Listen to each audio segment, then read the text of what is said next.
Good morning.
Very good morning to you all. Are you all there?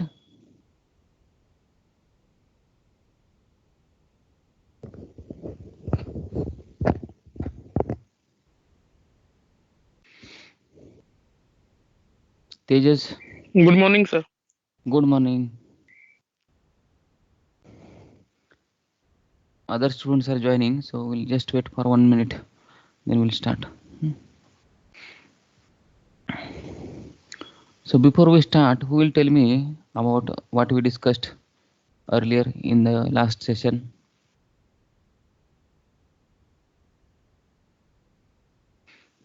Akshay,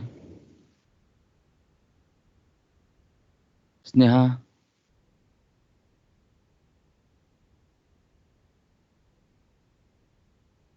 Harish, Chaitali,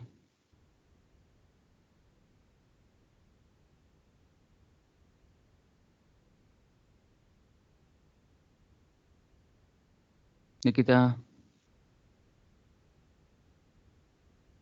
Yogesh,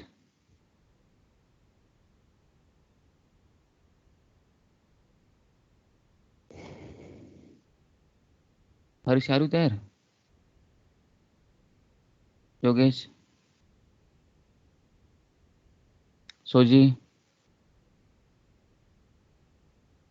Suraj,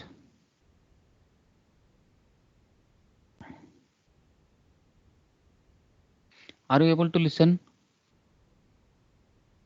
Yes, sir. Then what I am asking, do you remember what we discussed in the last session? If you don't remember, you just say no, we don't remember, so that we can go ahead. I'm calling your name so many times. You don't even say yes, no. At least start saying yes, no. Hmm? Harish Okay, sir. हाँ नहीं क्या है why I am asking is just to make you interact, just to make you speak. Some questions are very easy. I'm asking you. I'm not asking you any difficult question or something which you don't know, isn't it? So just simple questions I'm asking. If you know, you just say something whatever you remember. If you don't remember, say no. Then we'll go ahead, isn't it? So who will tell me what did we discuss in the last session? Soji,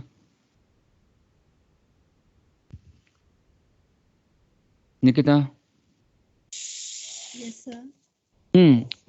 The Do you critical remember? success factor and CSF with goals and mission, step procedure for determining CSF, key performance indicators, and benefits of having KPI. Okay. So in the last session, we started understanding what is the key performance indicators, what are the key result areas, key success factors. That all we discussed. Along with that, we discussed about the environmental analysis, and in that pest analysis, we discussed pest analysis, pestle analysis, wherein we studied various factors that are impacting the organization's performance. Then we also have discussed related to one of the model which is called as ETOP model, that is a environmental threat and opportunities model. So this model we studied. So with this model we can understand what are the different opportunities and threats for an organization considering all the strengths and weaknesses of an organization. That ETOP model, how, what is that ETOP model and how do we prepare an ETOP for that particular company, that we understood. Then we started discussion on industry environmental analysis. So first of all, what is an industry that we discussed? What the industry means? It is a group of similar companies, group of companies manufacturing similar products and targeting the same customers. We can call them that group of companies as an industry. So this industry analysis we want to understand. So to start with, we understood that a company make strategic decision whether to enter in a particular industry or not. First of all, that is the one of the decision we have to make for an organization, whether to enter into that industry, whether we should invest in that particular industry or not. And secondly, an old company can take a decision about whether to remain in that industry or not. And for that, we'll have to study the attractiveness of a industry. Then this model, Porter's 5 force model, is one of the models which can help us to understand this attractiveness of the industry. So this attractiveness and unattractiveness of an industry, that means the attractiveness is about the growth and profitability. If the industry growth is there is positive industry growth as well as good profitability and less risk, then we can say that that industry is attractive for entering into that particular industry. And on the other hand, if some industry is having less profitability and having high risk, we can say that it is an unattractive industry for entering into that particular industry. So these 5 forces Porter has described, these are related to external environment of an organization, and these 5 forces can help us understand the attractiveness of the industry, and it also helps us to understand what are the different opportunities and threats there in that particular industry. These 5 forces Porter which he has described, so he has described 5 forces that are 3 horizontal forces, forces of horizontal competition, and there may be 2 forces from vertical competition.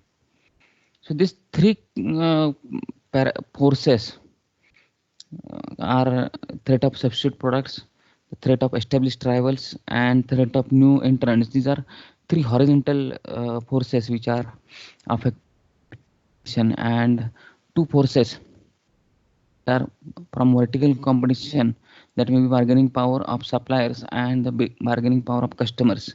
So all these forces we need to understand in detail. So these 5 forces, diagrammatically it is represented in this slide. You can see there are 3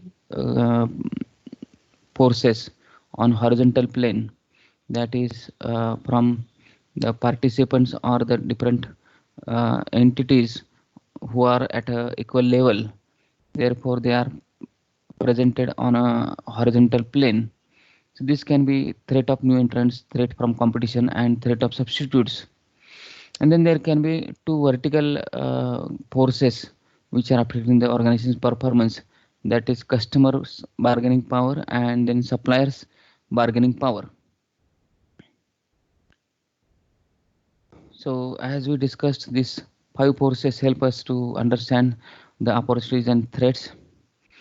The companies can better understand what are their strengths, weaknesses, which can be matched with the competitive environment so as to create a secured position in an industry. This analysis, once it is done, this can help the company to formulate competitive strategies for creating profitability and improving its market share. We took an example that a company can have increasing threat of new competitors. There can be another threat, maybe of upcoming technological advancements, and another threat may be existing competitors. So likewise, a company can understand what are the different opportunities and threats in its environment. So we started our discussion on the first type of force, that is a threat of new entrant. So in threat of new entrant, this force, how it is affecting the organization, what this threat is, that we have to understand.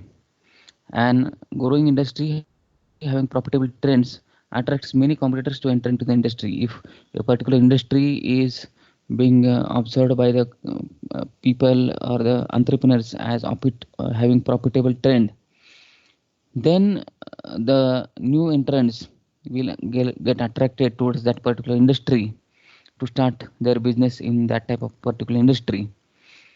So depending upon the industry, new companies are ready to invest in that industry. All those new companies tries to influence the customers of available competitors so as to earn respectable market share. So everyone who is entering into that particular industry, they will strive to have a market share by targeting the same customer base, and therefore the existing companies will start having a problem. So while targeting the same customer base in the market after entering into the same industry, the new entrants, what they will do is they will try to differentiate their product over the existing company's products. They will try to establish their superiority of their products over the existing competitors by making some difference in their products or services. That difference can be created either by adding new production capacity, by bringing in substantial resources in research and development area, and by using innovative technologies because of technological advancements. So these three ways the new entrants will try to establish their superiority over the competitors to target the existing customer base. This uh, threat of new entrant by the competitors can be reduced either by one of the ways. There may be two different ways. First is having entry barriers, and second is retaliation by the available competitors. These are the two different ways that we have to discuss in detail. What are these different ways and how can we restrict the entry of new entrants into the industry by making use of these two strategies, that is entry barrier and another is retaliation. What are the strategies that we have to discuss? The first strategy is creating entry barrier. So entry barrier itself suggests that the barrier is created so as to restrict the entry of new companies, new entrants. So in this method, the available companies create barrier for new companies. Either the entry procedure is difficult, there are different ways of creating such kind of entry barriers. Either the entry procedure is difficult so that new company can't enter into the industry. The entry procedure itself is so much difficult that the new companies will think of whether to enter that industry or not.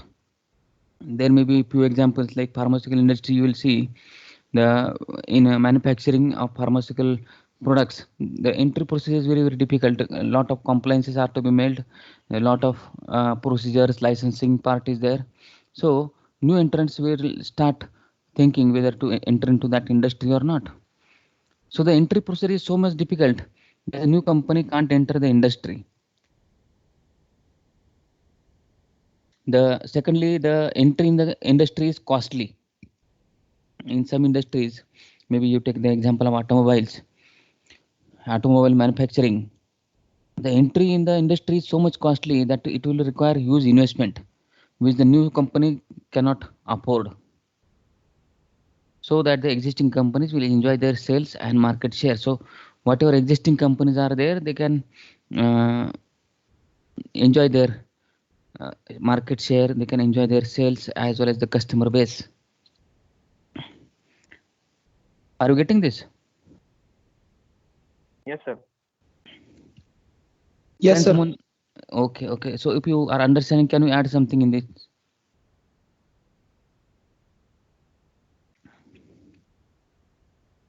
Anything you can add into this? How entry barriers can be created? What can be any example?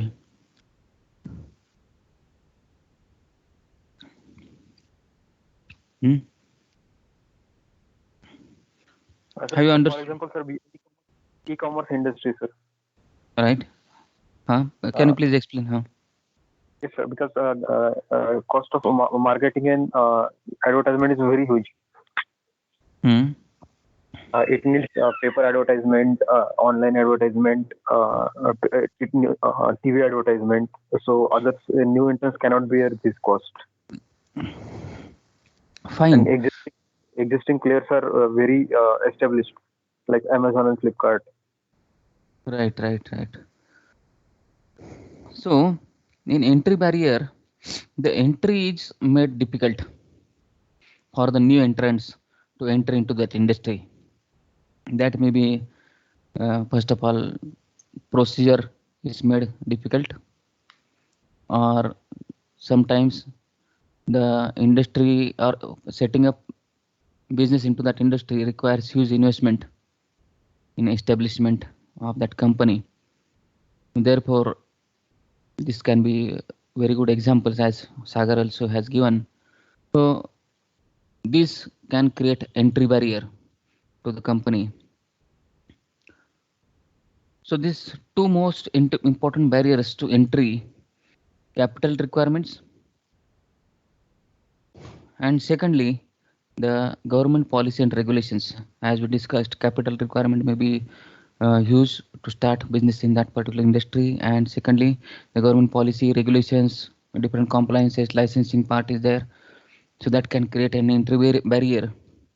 There are plenty of other potential barriers that might scare new entrants away. There may be other barriers also, apart from what we discussed about the investment requirement is huge. That is one. Policy require the compliances or the entry procedure is difficult. Apart from these two entry barriers, there can be other potential barriers also, which can make the entry difficult. One of them is proprietary production knowledge. See the case of Ayurvedic products. There you will find many kind of such proprietary products where the owners only knows the composition, how that product is being made, and what is the ingredients and how that process of manufacturing that particular product. That is not shared by the people to the public, and therefore the copying these products becomes difficult.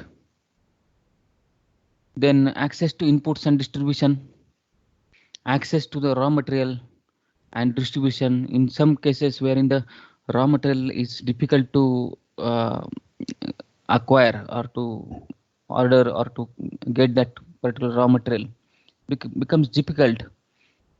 Raw material is very rare and the sources are unknown. Only few companies who are existing those, they even do not share from where that input or that particular raw material comes. There may be other difficulties in the sense of distribution difficulty. Then economies of scale and other cost advantages. So the existing companies, if they are producing or manufacturing that product on a very large scale, they can enjoy the economy of scale, which a new entrant cannot copy. New entrant, if he also wants to have that type of scale of economy, he has to invest a high amount in that particular business or in research and development. That is a difficult part for the new entrant. So by this ways, the entry of new entrepreneurs or new uh, companies can be restricted in a particular industry. So that is one of the threats of new entrant. In that we discussed this one way of how we restrict or how we can reduce the competition, that is entry barrier. Second is retaliation by the available competitors. Have you heard of this word retaliation? What does this means? Retaliation.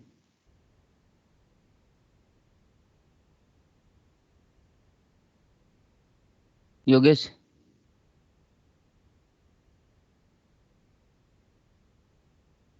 Have you heard of this word?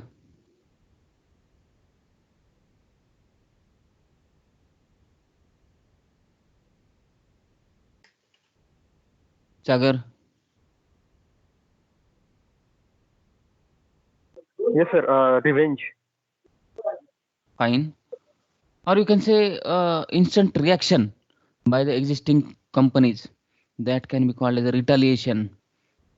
So if there is any new entrant in the industry, the existing companies will immediately react in such a way that the new entrant will uh, will try to disinvestment into that particular industry, or he will take it back. He will change, or he will diversify its company into any other industry. So the retaliation, that means strong reaction by the existing companies. We'll see how it is done. So retaliation by the available competitors, those existing companies, they, for restricting new entrants, they will retaliate. That means they will have a very strong reaction, which is not expected by the new entrant company. So no new entrant company will not come to know how that has happened. This will not let the new company to spread their roots in the industry. So new entrant will not be able to establish in the market. The retaliation is seen in consolidated industry than in fragmented industry. So in consolidated industries like automobile, you will see that the retaliation can be seen, a strong reaction by the existing companies that will restrict the the new entrants to enter into that company. We'll again go into the details of this retaliation. This retaliation can be offered, or can be, that strong reaction can be seen by different ways. First way is having heavier investments as compared to new entrant company, so that the machinery, technology, or asset advancement can be achieved. So what the existing company does is they invest more in heavier machineries, high-end technologies, and such assets can be established so that the new entrant will not be able to match the quality of the product or the scale economy. Secondly, by offering variety and improved quality product. The second way of retaliation or strong reaction by the existing competitors to avoid the new entrants is by offering variety and improved quality product. They will offer, the existing companies will try to offer as many as variety of the product, improved quality of the product, so that the new entrant will not be able to match that quality as well as the variety that the existing company is providing.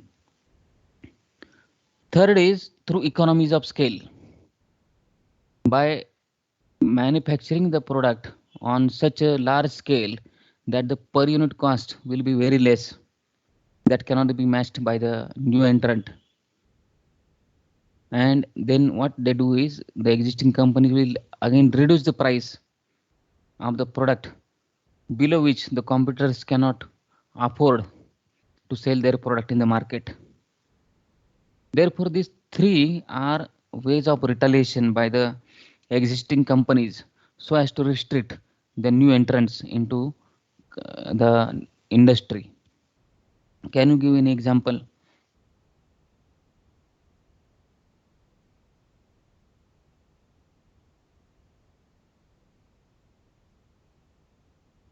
Any example? Very popular. We all are everyday using. Sagar? After shampoo pouches, biscuits, Parle-G. How accepted to some extent? Any other?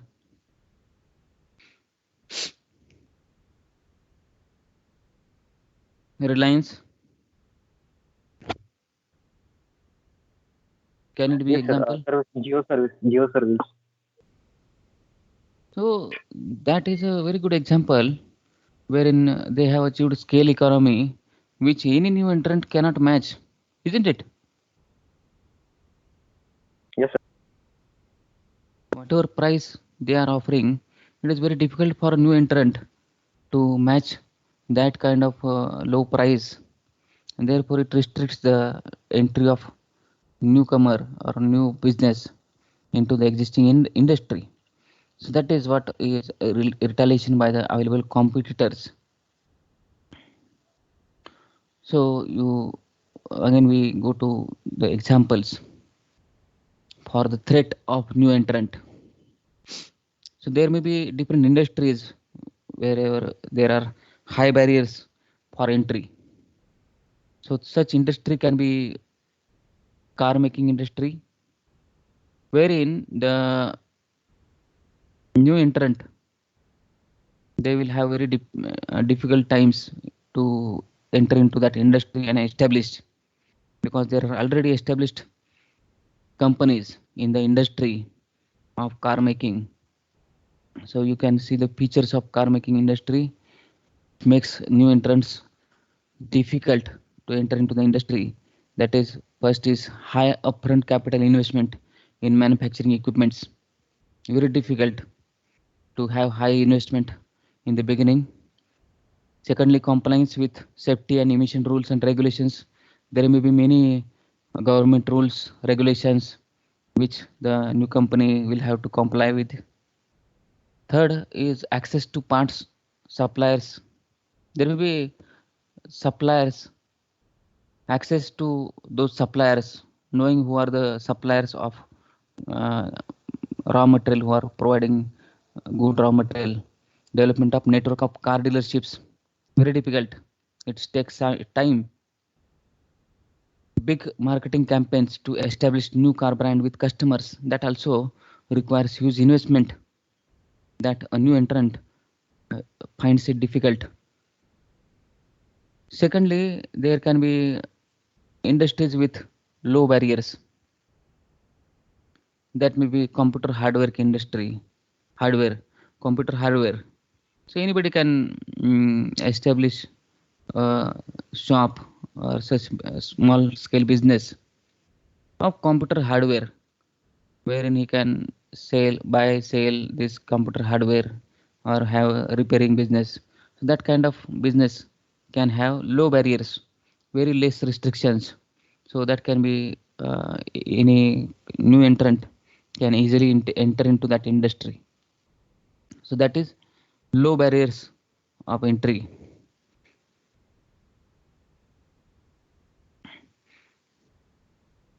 So that is all about your threat of new entrants. Is it clear? Yes, sir. Going ahead, we have to see the second force which Michael E. Porter has discussed under the 5 forces of industry competition. That is bargaining power of suppliers.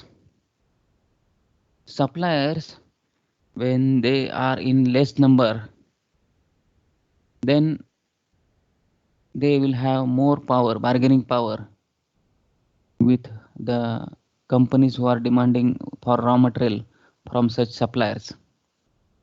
So what these suppliers do is they will quote high price because they are few in number and providing quality raw materials. So they will obviously demand for more price for their particular raw material from the companies who are buying raw material from these suppliers. So in this situation, that indicates market is consisting of few and potential suppliers and large customer base. Customer base here is the purchasing companies. So for the this situation, the suppliers of raw material are the sellers and purchasing companies are the customers. So here the suppliers, when they are very few in number and potential suppliers having good quality of raw material and some rare kind of material, they will have bargaining power, high bargaining power. They will demand for more price. Hence the terms and conditions of the suppliers are very high to be handled by the company. The price will be high. Along with that, difficult terms and conditions will also be there. The suppliers may bargain individually or collectively through association, or company direct selling is restricted. So the suppliers, when they are fewer in number, they will either bargain or they will exercise their power individually, or they will come together and form an association wherein that company who wants to purchase the raw material from that particular suppliers, they will have to follow, or they will have to comply to all those terms and conditions of their association of that suppliers. So following these conditions where suppliers bargaining power can be high,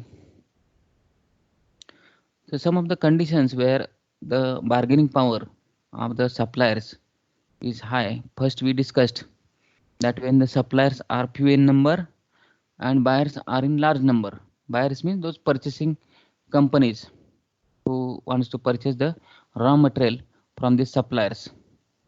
So first condition is that when suppliers are few in number and buyers are in large number. Secondly, when the products are unique and not commonly available. When some of the products are very unique and require special raw material which is very rare to find, that time also the suppliers bargaining power will be high. Thirdly, when the substitutes of the products are not easily available to the customers. So these customers means the purchasing companies. When the particular raw material, we cannot have substitute of that particular raw material, and we'll have to purchase only that kind of raw material which is being sold by a few suppliers, then the bargaining power of those suppliers will be high. And one more thing is when the suppliers are not critically dependent on the earnings of products or services supplied. When suppliers are not dependent on the earnings of the products or services, whatever raw material they are supplying to the companies, if they are not dependent on the sale of those kind of products or services, then there can be high bargaining power of the suppliers. Are you getting this?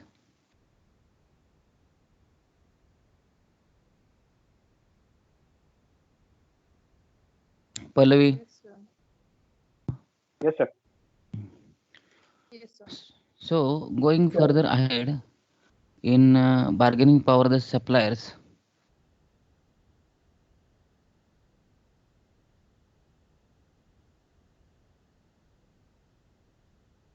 few examples we'll have to go through. There can be example of PC making industry facing almost monopolistic power of operating system suppliers.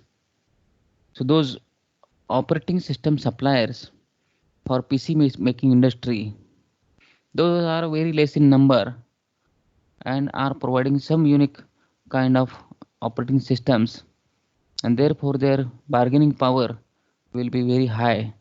Microsoft is one of the example who has exercised this kind of power number of times in the personal computer making industry. There will be another industry like industries using diamonds, such as jewelry and electronics, face the huge power of De Beers that takes advantage of supply concentration to achieve dominant market share. So such companies who are into manufacturing of jewelry or electronics, there the suppliers who are uh, very few in number and selling those kind of very rare raw material, very unique kind of raw material, there they can exercise their bargaining power on the purchasing companies. And there can be another example of less bargaining power. There may be suppliers of food processing industries has less bargaining power from farmers. So those food processing industries who are purchasing raw material from farmers, these farmers have very less bargaining power. Are you getting this example? Yes, sir. So you may be able to relate.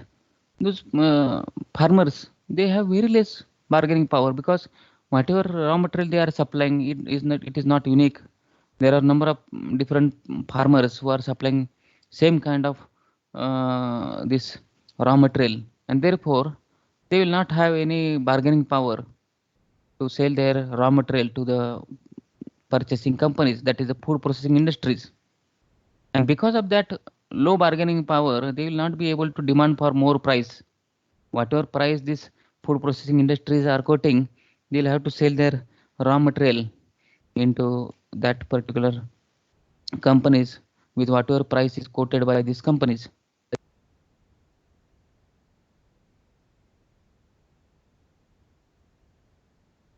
Can you add into this any example of through your observation? Sir, petrol and diesel we import.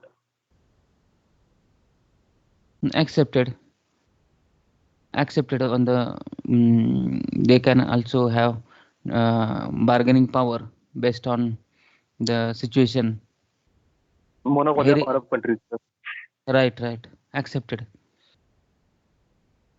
So then comes your bargaining power of buyers. Bargaining power of buyers is another force which is described by Porter's in his 5 force model that we have to discuss. So this bargaining power of buyers, what it means is the buyers individually or collectively can put conditions or demands of purchasing products or services. So these buyers here means those purchasing companies who are purchasing the raw material from suppliers. These companies can have bargaining power. This bargaining power is the ability to influence the setting of prices. So ultimately, this bargaining power influence the price. The bargaining power may be for quality in products or services. That is hotel industry. Another is prices of the products or services lower as they desire and expecting more value against what they pay.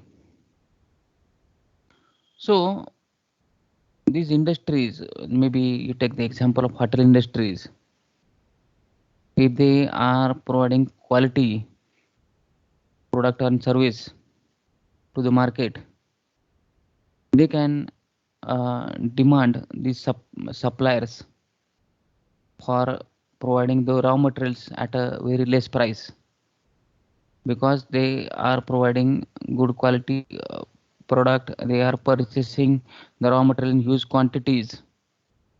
They will have high demanding power or high bargaining power over the suppliers. You take the example of hotel industry or any other industry you may discuss, wherein the companies who are providing high quality products or services, they will demand for very less price from those suppliers. Then price of products or services lower as they desire. So prices of products or services, if these companies who have high bargaining power, this if they are providing such types of products or services at a very less price to the society, then they can demand for very less price from the supplier. They will have more demanding power for the suppliers. And then there can be companies who are expecting more value against whatever they are paying. So another dimension is expecting more value against whatever they are paying. These companies who have high bargaining power, what they will do is they will expect more and more value, more and more benefits for whatever they are paying to the supplier. Apart from the raw material, they would demand more and more quality service, prompt service, or any other related service, the same at the same price whatever they are paying.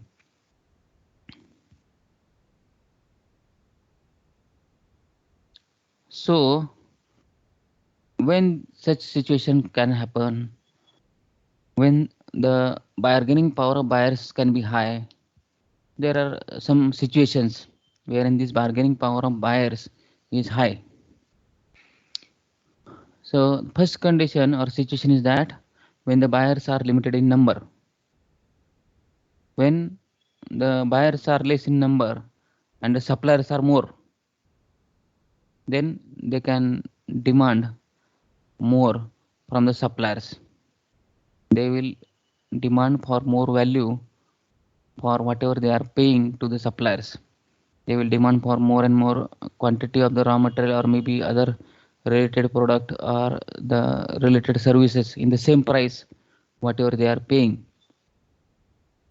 Another situation is there when the buyers are potential buyer in volume. So if the buyer is a very uh, large company who is manufacturing the products in a very huge quantities, then can also the bargaining power of that buyer will be more, and they will exercise this bargaining power to the suppliers. They will the demand for less price, or these companies who are having high potential, they will have their terms and conditions for supply from these all suppliers. Third situation is that when the buyers have alternatives for supply and where suppliers can supply at buyer's condition. The third condition is that when the buyers have different alternatives, there may be many different suppliers where suppliers can at buyer's condition. There may be different suppliers who are supplying as per the buyer's conditions, and buyers have lot of alternatives. Then these buyers can have buyers means companies can have a lot of power over the suppliers. So they will have choice of supplier who will give high value to their price whatever they are paying. Another condition or situation where the buyers will have high bargaining power is switching cost. Switching cost means switching from one supplier to another supplier. If it is easy, but can affect the suppliers to get great extent. switching cost to the company. That means the company can switch over to another supplier very easily. That company will not get affected. However, the supplier will get affected if the buyers changes the supplier. So in that situation also, the bargaining power of buyers, that is the purchasing companies, will be very high. Are you getting this? Whatever we are discussing, we are getting into little bit more details and some concepts, new concepts. Getting this? Any query so far? No, sir. No, sir. Clear, sir. Fine, then we'll go little bit ahead. This bargaining power of the buyer is more when buyers itself has the ability to integrate backward to create own capacity source, supply source. Another situation wherein the bargaining power of buyer is more when buyers have capacity to integrate, means create his own supply of raw material. That is called as ability to integrate backward to create his own capacity of supply source. Maybe example is building constructor and material suppliers. They can integrate backward. That means they can create their own sources of supply, having their own raw material supply. That time also the bargaining power of buyers will be more. Whoever suppliers are contacting these buyers or these purchasing companies, they will put their conditions of supply and price. If that is agreed to the suppliers, then only they are able to sell their raw material to such companies. Another case is schools and colleges with uniforms or other material suppliers. So here also you will able to see there are a lot of such suppliers in the market, and bargaining power of the such institutions like schools, colleges will be very high. And that in that case, the institute or the colleges or schools, they will put their conditions of supply and price at which the suppliers will have to sell. Otherwise, they can also have their own supply, their own capacity of integrating backward, having their own supply of uniforms. Therefore, in such cases, the bargaining power of buyers will be very high, wherein the suppliers will have to agree to those conditions and price. Only then they can sell their products or the raw material to the purchasing companies. Hence, the customers can demand. Hence, the customers means here the purchasing companies can demand for reducing the prices, which may affect the total profitability of the suppliers. The suppliers will have to agree to that price, whatever the buyer is quoting, because he will not have any option. And ultimately, if they are supplying to these companies at the price which is being quoted by the purchasing company, as well as on the terms and conditions decided by this purchasing companies, then ultimately the total profitability of the suppliers will be less.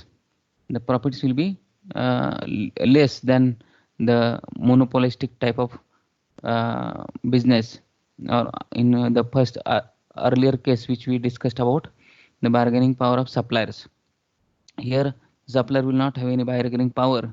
However, the buyers or the purchasing companies will have more demanding power or bargaining power. Here the more benefit will be taken by the buyers. However, the suppliers will be earning only a normal profit or uh, less profit than which is in the earlier case.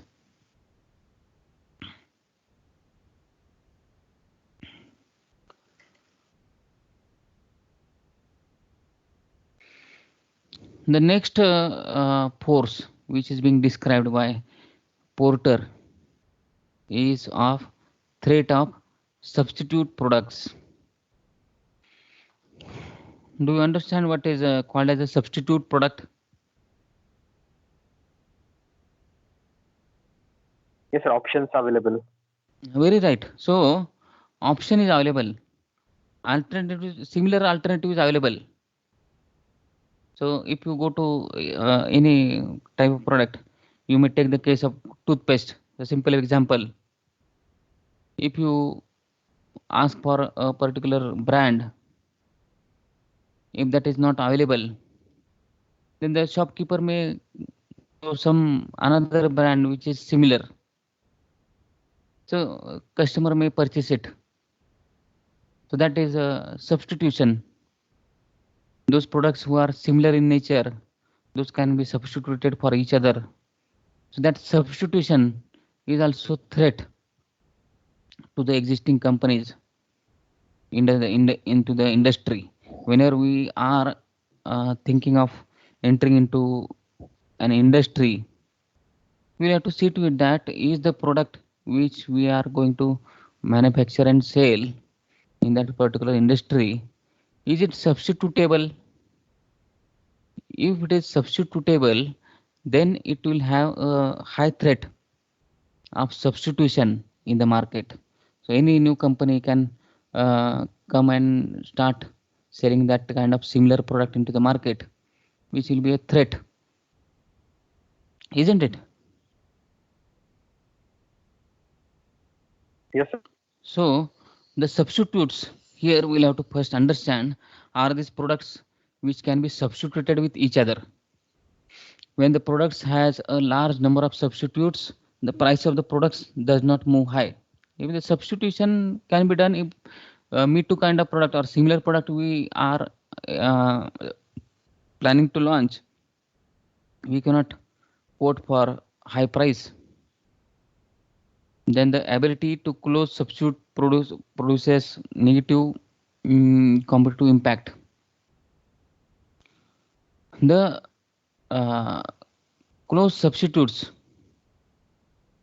Close substitute means very similar product which can be easily substituted, will have negative impact, negative competitive impact on each other.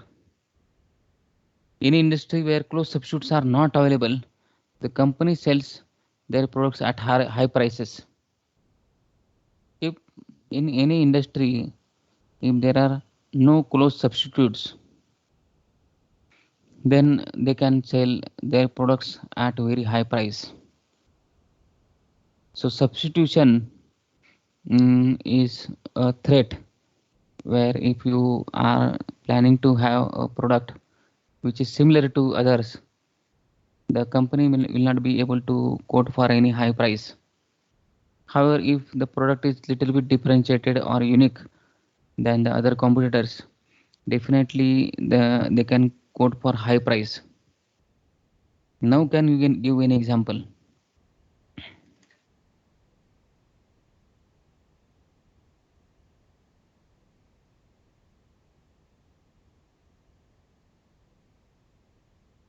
Hmm?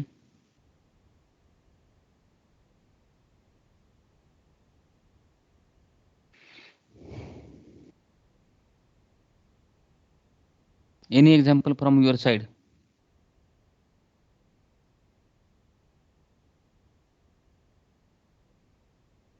Hmm? So Patanjali products in Ayurvedic. So what is the threat of substitution in that? Are these products Price, substitute?